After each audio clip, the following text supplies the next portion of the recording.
നമസ്കാരം. Teach from ഹാർട്ടിൻ്റെ മറ്റൊരു ക്ലാസ്സിലേക്ക് സ്വാഗതം.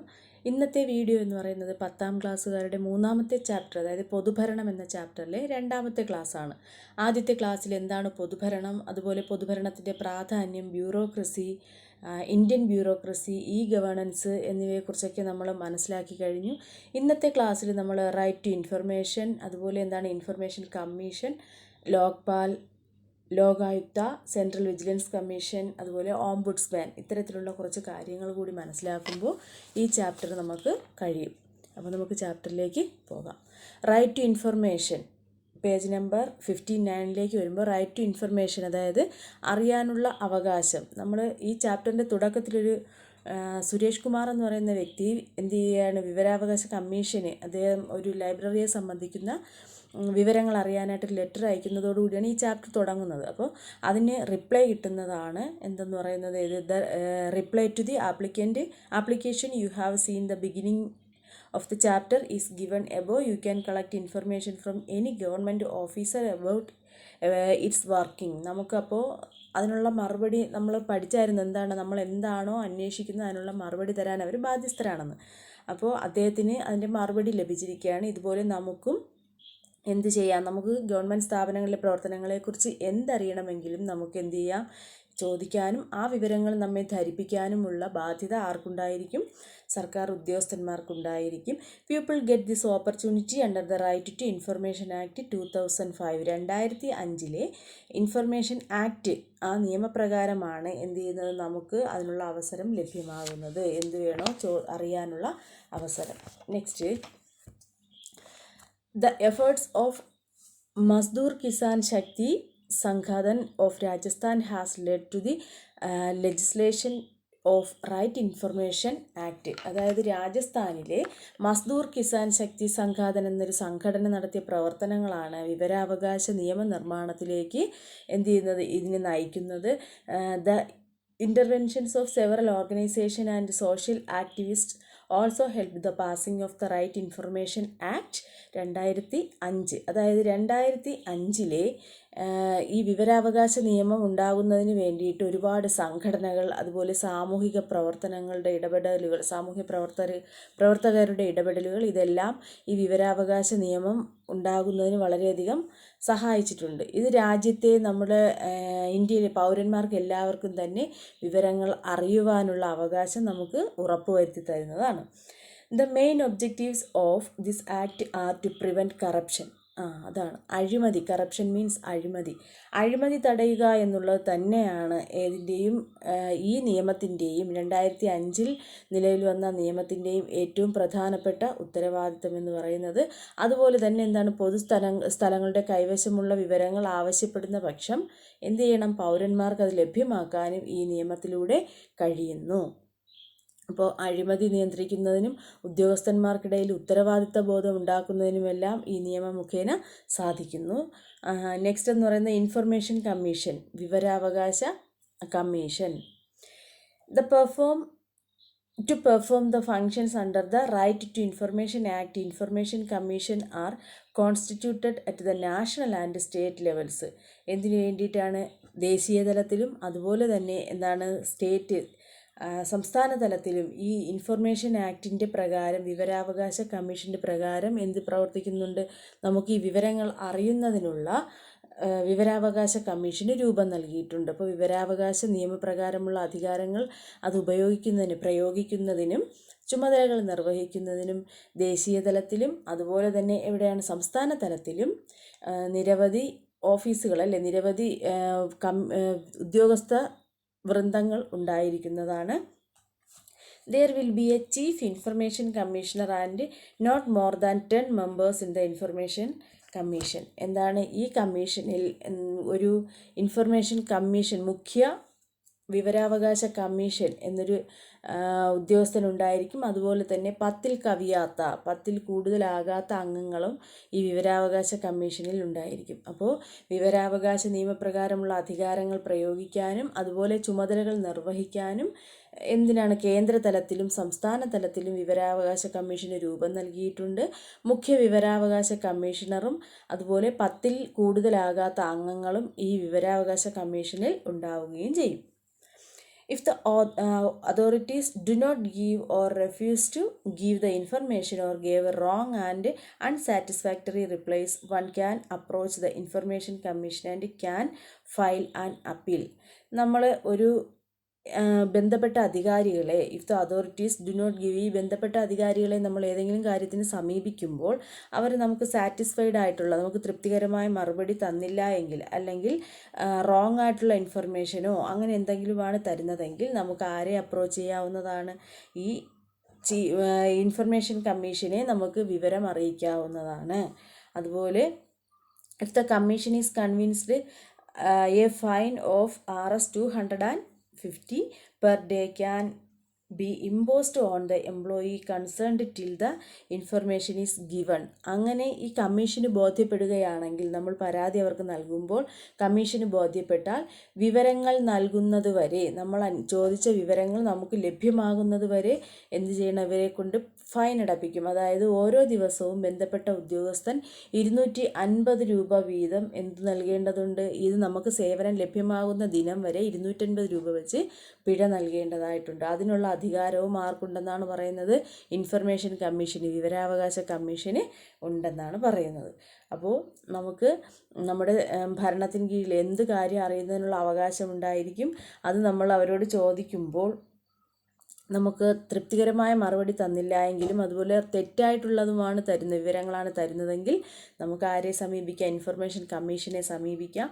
കമ്മീഷൻ അതിൻ്റെ അടിസ്ഥാനത്തിൽ അന്വേഷണം ആരംഭിക്കുകയും അത് ശരിയാണ്, നമ്മുടെ ഭാഗത്താണ് ന്യായം എന്ന് തെളിഞ്ഞു കഴിഞ്ഞാൽ ആ ഉദ്യോഗസ്ഥന് ഓരോ ദിവസവും 250 രൂപ വീതം പിഴ ശിക്ഷ ചുമത്താൻ കമ്മീഷന് അധികാരവും ഉണ്ടായിരിക്കും.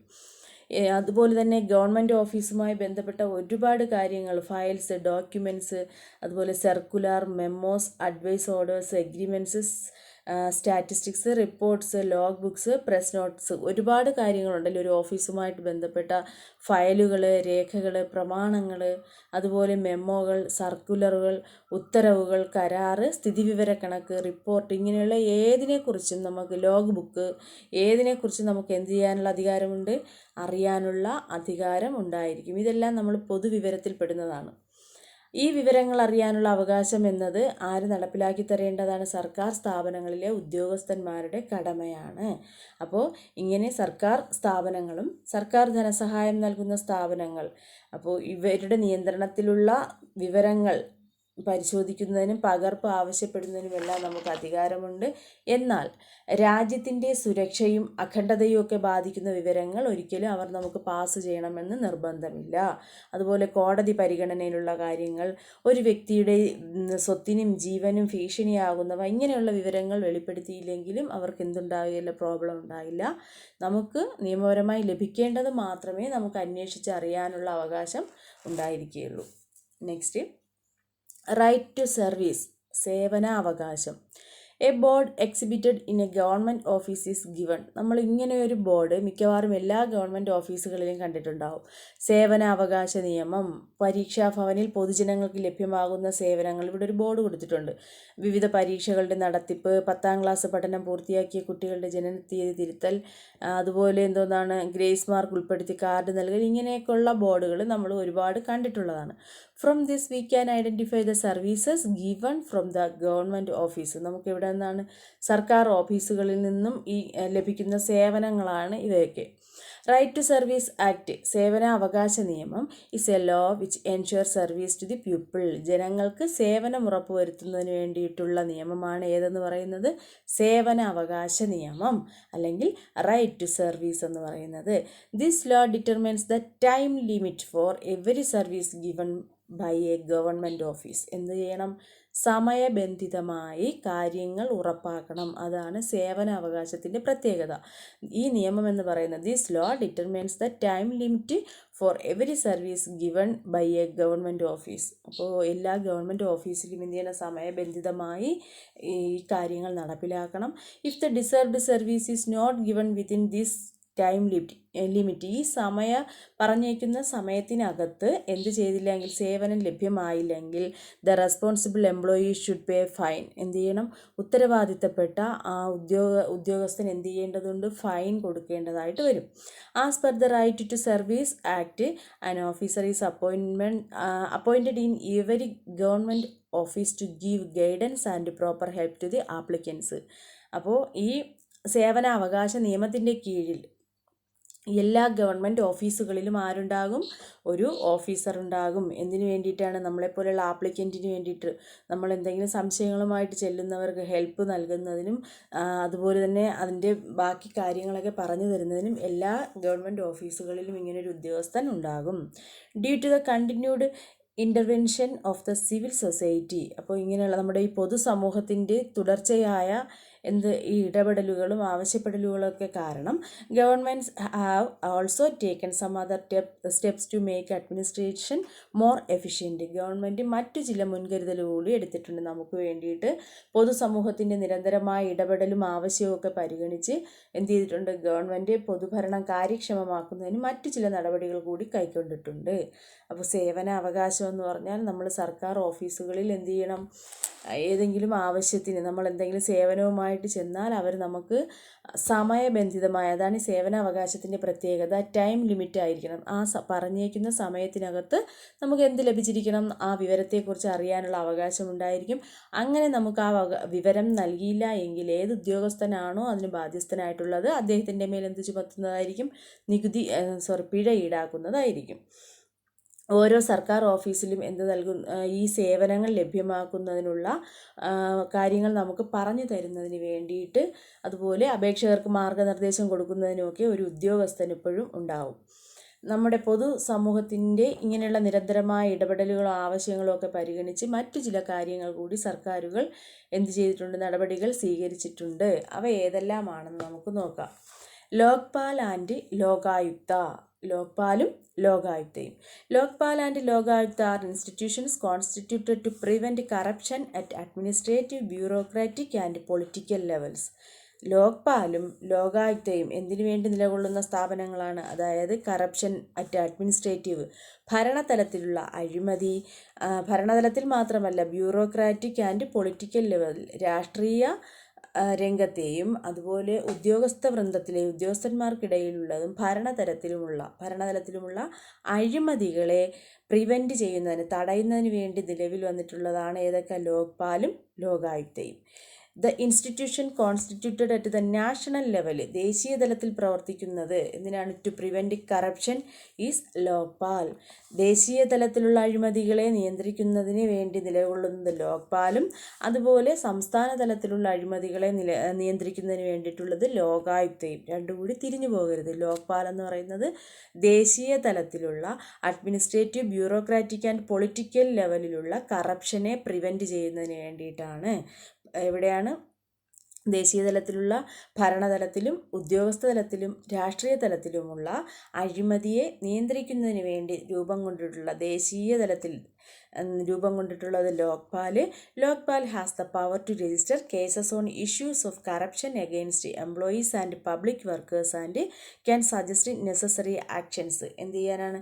ലോക്പാൽ ഹാസ് ദ പവർ, ലോക്പാലിന് എന്തിനുള്ള അധികാരം ഉണ്ടായിരിക്കും? To register cases on issues of corruption, ഏത് അഴിമതി കണ്ടാലും അതിനെതിരെ കേസുകൾ രജിസ്റ്റർ ചെയ്യുന്നതിനും, അതുപോലെ ആ എംപ്ലോയിക്കെതിരെ, ആ ഉദ്യോഗസ്ഥനെതിരെ എന്ത് ചെയ്യുന്നതിന് ആക്ഷൻ എടുക്കുന്നതിനും, അതുപോലെ പബ്ലിക് വർക്കേഴ്സ് പൊതുപ്രവർത്തകരുടെ നേരെയായാലും അവർക്ക് എന്ത് ചെയ്യുന്നുള്ള ഇങ്ങനെയുള്ള കേസുകളൊക്കെ എടുക്കുന്നുള്ള അധികാരം ഉണ്ടായിരിക്കും. And can suggest necessary actions, എന്നിട്ട് ബോധ്യപ്പെട്ടാൽ അതിന് വേണ്ടുന്ന നടപടികൾ സ്വീകരിക്കുന്നതിനും ലോക്പാലിന് അധികാരം ഉണ്ടായിരിക്കും. അപ്പോൾ ഒന്നുകൂടി പറയാം. ലോക്പാലും ലോകായുക്തയും ഭരണതലത്തിലും ഉദ്യോഗസ്ഥ തലത്തിലും രാഷ്ട്രീയ തലത്തിലുമുള്ള അഴിമതി തടയുന്നതിന് വേണ്ടി രൂപം കൊണ്ടിട്ടുള്ളതാണ്. ദേശീയ തലത്തിലുള്ള അഴിമതി തടയുന്നതിന് വേണ്ടി രൂപം കൊണ്ടിട്ടുള്ളതാണ് ഏതെന്ന് പറയുന്നത്? ലോക്പാൽ. അപ്പോൾ ഉദ്യോഗസ്ഥർക്കെതിരെയും പൊതുപ്രവർത്തകർക്കെതിരെയും ഉന്നയിക്കപ്പെടുന്ന ഈ അഴിമതികളിൽ കേസെടുത്ത് അന്വേഷിക്കാൻ ആർക്ക് അധികാരം ഉണ്ടായിരിക്കും? ലോക്പാലിന് അധികാരമുണ്ടായിരിക്കും. എന്നിട്ട് അത് തെറ്റാണെന്ന് തെളിഞ്ഞാൽ അതിനെതിരെ എന്ത് ചെയ്യാൻ ആക്ഷൻ എടുക്കാനുള്ള അധികാരവും ഉണ്ടായിരിക്കും. ഇനി ലോകായുക്ത എന്ന് പറയുമ്പോൾ Lokayukta is the institution constituted at the state level two hear the corruption cases. എന്താണ്? അഴിമതി കേസുകളെ സംസ്ഥാന തലത്തിൽ പരിശോധിക്കുന്നതിന് വേണ്ടി രൂപം കൊടുത്തിട്ടുള്ളതാണ് ഏതെന്ന് പറയുന്നത് Lokayukta. Both of them follows judicial procedures. ഇതിലെല്ലാം തന്നെ ലോകായുക്ത ആയിക്കോട്ടെ ലോക്പാൽ ആയിക്കോട്ടെ കോടതി ക്രമങ്ങളുടെ കോടതി നിയമങ്ങളുടെ അടിസ്ഥാനത്തിൽ മാത്രമാണ് പ്രവർത്തിക്കുന്നത്. അപ്പോൾ ലോക്പാൽ ദേശീയ തലത്തിലുള്ള ഭരണതലത്തിലും ഉദ്യോഗസ്ഥ തലത്തിലും രാഷ്ട്രീയ തലത്തിലുമുള്ള അഴിമതികൾ നിയന്ത്രിക്കുന്നതിന് വേണ്ടിയിട്ടുള്ളതാണ് ലോക്പാൽ. ഇനി സംസ്ഥാന തലത്തിലുള്ള അഴിമതികൾ നിയന്ത്രിക്കുന്നതിന് വേണ്ടിയിട്ടുള്ളതാണ് ലോകായുക്ത. നെക്സ്റ്റ് എന്ന് പറയുന്നത് സെൻട്രൽ വിജിലൻസ് കമ്മീഷൻ. എന്താണ് കേന്ദ്ര വിജിലൻസ് കമ്മീഷൻ അല്ലെങ്കിൽ സെൻട്രൽ വിജിലൻസ് കമ്മീഷൻ എന്ന് നോക്കാം. Observe the board given below. താഴെ ഒരു ബോർഡ് തന്നിട്ടുണ്ട്. അതായത് എന്തോന്നാണ്, എല്ലാ സർക്കാർ സ്ഥാപനങ്ങളും നമ്മൾ കണ്ടിട്ടുണ്ടല്ലേ, ഈ ഓഫീസിൻ്റെ സേവനങ്ങൾക്ക് ഉദ്യോഗസ്ഥർ പണമോ പാരിതോഷികമോ ആവശ്യപ്പെടുന്നെങ്കിൽ താഴെ പറയുന്ന മേൽവിലാസത്തിൽ ബന്ധപ്പെടുക. നമ്മൾ ഏതൊരു ഗവൺമെൻറ് ഓഫീസിൽ ചെന്നാലും നമുക്ക് ഇങ്ങനൊരു ബോർഡ് കാണാനായിട്ട് സാധിക്കും. You can see such boards in all government offices. It states. ഇതെന്താണ് പ്രസ്താവിക്കുന്നത്? What you should do if you find corruption. അഴിമതി കണ്ടാൽ നിങ്ങൾ എന്ത് ചെയ്യണം എന്നുള്ളതാണ് നമുക്ക് എന്ത് ചെയ്യുന്നത് ഈ ബോർഡിൽ നിന്നും മനസ്സിലാക്കാൻ സാധിക്കുന്നത്. The central vigilance commission is the institution constituted at the national level two prevent corruption. ദേശീയ തലത്തിലുള്ള അഴിമതി തടയുന്നതിന് അല്ലെങ്കിൽ അഴിമതി തടയുന്നതിന് ദേശീയ തലത്തിൽ രൂപം നൽകിയിട്ടുള്ള സ്ഥാപനമാണ് ഏതെന്ന് പറയുന്നത് സെൻട്രൽ വിജിലൻസ് കമ്മീഷൻ. അപ്പോൾ ഈ central vigilance commission it came into effect in 1964. 1964 ഇത് നിലവിൽ വരുന്നത്. It is formed to prevent corruption in the central government offices. കേന്ദ്ര ഗവൺമെൻറ്റുമായി ബന്ധപ്പെട്ട ഓഫീസുകളിലെ അഴിമതി തടയുന്നതിന് വേണ്ടി രൂപം കൊടുത്തിട്ടുള്ളതാണ് സെൻട്രൽ വിജിലൻസ് കമ്മീഷൻ. 1964 ഇത് നിലവിൽ വന്നിട്ടുള്ളത്. ഇതിൻ്റെ ലക്ഷ്യമെന്ന് പറയുന്നത് കേന്ദ്ര ഗവൺമെൻറ്റുമായി ബന്ധപ്പെട്ട ഓഫീസുകളിലെ അഴിമതി തടയുക എന്നുള്ളതാണ്. It is formed to prevent corruption in the central government offices. The Central Vigilance Commissioner is the head of the Central Vigilance Commission. അപ്പോൾ സെൻട്രൽ വിജിലൻസ് കമ്മീഷൻ്റെ ഹെഡ് എന്ന് പറയുന്നത് ആരായിരിക്കും? സെൻട്രൽ വിജിലൻസ് കമ്മീഷണർ ആയിരിക്കും. In every department there will be a chief vigilance officer. എല്ലാ ഡിപ്പാർട്ട്മെൻറ്റിൽ എല്ലാ വകുപ്പുകളിലും ആരുണ്ടായിരിക്കും? ഒരു മുഖ്യ വിജിലൻസ് ഓഫീസർ ഉണ്ടായിരിക്കും. The duty of the commission is to enquire into vigilance cases and take necessary actions. എന്താണ് ഇവരുടെ ഉത്തരവാദിത്വം എന്ന് പറയുന്നത്? എല്ലാ വിജിലൻസ് കേസുകളും അന്വേഷിക്കുകയും അതിൽ തീർപ്പ് കണ്ടെത്തുകയുമാണ് ആരുടെ ജോലി എന്ന് പറയുന്നത്? ഈ സെൻട്രൽ വിജിലൻസ് കമ്മീഷൻ്റെ കീഴിലുള്ള വിജിലൻസ് ഓഫീസറുടെ ഉത്തരവാദിത്തം എന്ന് പറയുന്നത്. അപ്പോൾ സെൻട്രൽ വിജിലൻസ് ഓഫീസറിൻ്റെ കമ്മീഷൻ്റെ തലപ്പത്ത് ഈ കമ്മീഷൻ്റെ തലപ്പത്ത് ഒരു വിജിലൻസ് കമ്മീഷണർ ഉണ്ടാകും. അതുപോലെ എല്ലാ വകുപ്പുകളിലും മുഖ്യ വിജിലൻസ് ഓഫീസർമാരുണ്ടാകും. വിജിലൻസ് കേസുകളിലെ അന്വേഷണം നടത്തി ആവശ്യമായ നടപടികൾ സ്വീകരിക്കുകയാണ് സെൻട്രൽ വിജിലൻസ് കമ്മീഷൻ്റെ ചുമതല. ഇനി based on the model of the Central Vigilance Commission, state vigilance commissions have been constituted at a state level. ഇതുകൂടാതെ based on the model of the central vigilance commission, കേന്ദ്ര വിജിലൻസ് കമ്മീഷൻ്റെ അല്ലെങ്കിൽ central vigilance കമ്മീഷൻ്റെ അടിസ്ഥാനത്തിൽ അതിൻ്റെ മാതൃക പോലെ തന്നെ എന്താണ് state vigilance commission have been constituted at the state level. സംസ്ഥാന തലങ്ങളിലും എന്ത് പ്രവർത്തിക്കുന്നുണ്ട്? ഇതുപോലെ വിജിലൻസ് കമ്മീഷനുകൾ പ്രവർത്തിക്കുന്നുണ്ട്. The state vigilance commission inquires into corruption in the state government offices. അപ്പോൾ സംസ്ഥാന തലത്തിലുള്ള ഓഫീസുകളിലെ കറപ്ഷൻ, അഴിമതിയെ കണ്ടെത്തുന്നതിനും നിയന്ത്രിക്കുന്നതിനുമൊക്കെയാണ് ഏതെന്ന് പറയുന്നത് സ്റ്റേറ്റ് വിജിലൻസ് കമ്മീഷൻ നിലനിൽക്കുന്നത്. സെൻട്രൽ വിജിലൻസ് കമ്മീഷൻ എന്ന് പറയുമ്പോൾ അതെവിടെയാണ്? കേന്ദ്ര ഗവൺമെൻറ്റിൻ്റെ ഓഫീസുകളിലെ കറപ്ഷൻ നിയന്ത്രിക്കുന്നതിന് വേണ്ടിയിട്ട് നിലകൊള്ളുന്നതാണ്. Vigilance courts are also constituted to track vigilance cases. എന്ത് ചെയ്യുന്നു? വിജിലൻസ് കോടതികളും ഉണ്ടല്ലേ.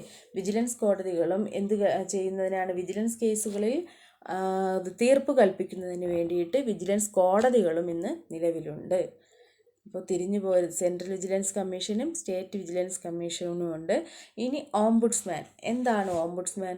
Elected representatives and bureaucrats are part of public administration. നമുക്കറിയാം, തിരഞ്ഞെടുക്കപ്പെട്ട രാഷ്ട്രീയ പ്രതിനിധികൾ, അതുപോലെ ഉദ്യോഗസ്ഥർ, ഇവരെല്ലാം തന്നെ അല്ലേ, ഗവൺമെൻറ്റിൻ്റെ കീഴിലുള്ള ഉദ്യോഗസ്ഥരുമെല്ലാം നമ്മുടെ പൊതുഭരണത്തിൻ്റെ പബ്ലിക് അഡ്മിനിസ്ട്രേഷൻ്റെ ഭാഗമാണ്.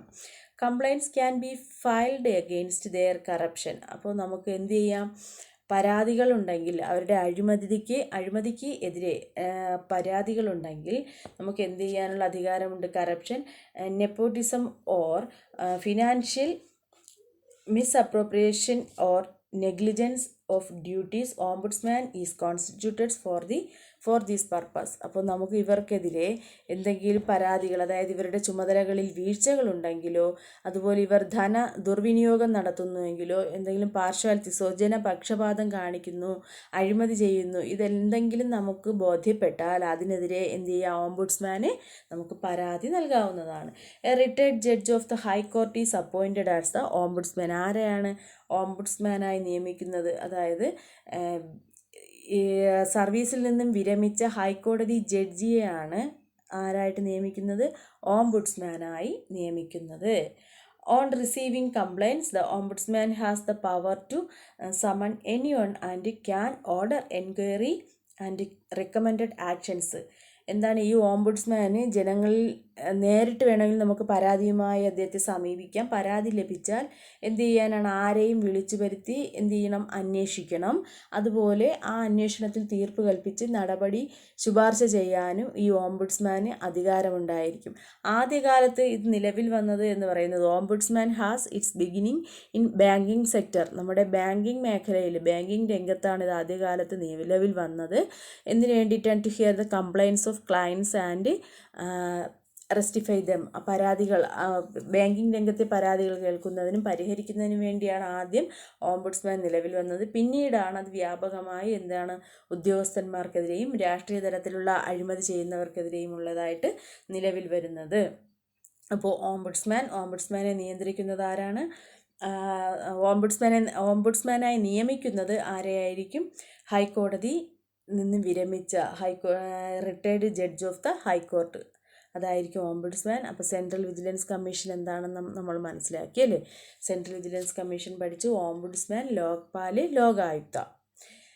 ഇനി ഡിലേഡ് സർവീസ്. അപ്പോൾ നമുക്ക് വൈകി കിട്ടുന്ന സേവനങ്ങളല്ലേ, നമുക്ക് ലഭ്യമാകേണ്ട സേവനങ്ങൾ വൈകുമ്പോഴോ, അതുപോലെ denial of right to service or making service as a favour considered as corruption in modern society. നമ്മുടെ ആധുനിക സമൂഹത്തിൽ നമുക്ക് ലഭ്യമാകേണ്ട കാര്യങ്ങൾ കറക്റ്റ് ടൈമിൽ ലഭ്യമാകാതിരിക്കുന്നതും, അതുപോലെ തന്നെ നമ്മുടെ അവകാശം നിഷേധിക്കുന്നതും, നമ്മുടെ സേവനത്തെ ഔദാര്യമായി കണക്കാക്കുന്നതും. നമുക്കൊരിക്കലും സർക്കാർ സേവനങ്ങൾ ലഭ്യമാകുന്നത് ആരുടെയും ഔദാര്യമല്ല, നമ്മുടെ അവകാശമാണെന്ന് നമ്മളെ ഈ നിയമങ്ങൾ ഓർമ്മിപ്പിക്കുന്നു.